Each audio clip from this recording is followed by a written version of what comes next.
এখন আমাৰ যুদ্ধ হৈছিল খিলঞ্জীয়া অস্তিত্ব সংগ্ৰামত যুদ্ধ হৈছিল আৰু এই বীৰ লাচিত অসমৰ সৈনিকসকলে যোৰহাটবাসী স্বাভিমানী যোৰহাটবাসী ৰাইজৰ সহযোগত আমি বিগত দুটা দিন ধৰি আমি যোৰহাটত প্ৰতিবাদ কৰিছিলো আজাদ চৌধুৰী নামৰ ব্যক্তিয়ে যি যোৰহাটৰ পৌৰ নিগমৰ পৌৰসভাৰ অধীনত অবৈধভাৱে তেওঁ মাটি দখল কৰি আট্টালিকা বনাইছিলে তাৰ বিৰুদ্ধে আমি সংগ্ৰাম আছিলে আৰু আমি স্পষ্ট ভাষাৰে বীৰ লাচিত অসমত জনাইছিলো যে আজাদ চৌধুৰী নামৰ যিজন ব্যক্তি সেই ব্যক্তিজনে অবৈধভাৱে ঘৰ নিৰ্মাণ কৰি তেওঁ তাত গীত গীজাই আছে আৰু তেওঁক উচ্ছেদ কৰিবৰ কাৰণে আমি যোৰহাট প্ৰশাসনক অসম চৰকাৰক দাবী জনাইছিলো আৰু সেই অনুমতে যোৰহাটৰ স্বাভিমানী অসমীয়া ৰাইজ আৰু বীৰ লাচিত অসমৰ সকলো সৈনিকে একত্ৰিত হৈ প্ৰতিবাদ কৰিছিলো আজি যি উচ্ছেদ কাৰ্যসূচী চলালে আমি প্ৰথমতে আমি প্ৰশাসনক ধন্যবাদ জ্ঞাপন কৰিছো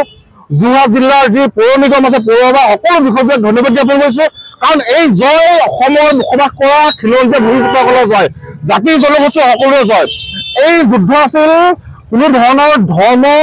হিন্দু মুছলমানৰ সকলো উদ্ধৱ আছিলে কোনো আজাদ চৌধুৰী হিন্দু বুলি নহয় কোনো মুছলিম বুলি নহয়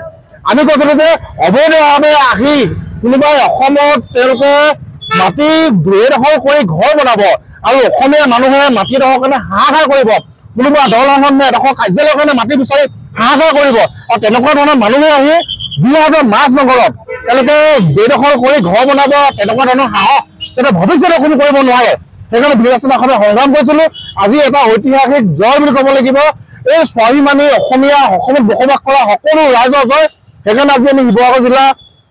সকলো সৈনিক একত্ৰিত হৈ কেবি চাৰিআলিত আমি অকণমান আনন্দ কৰিছো মিঠাই বিলাইছো ফটকা ফুটাইছো যাতে সকলো অসমবাসী ৰাইজে একত্ৰিত হৈ ভৱিষ্যতে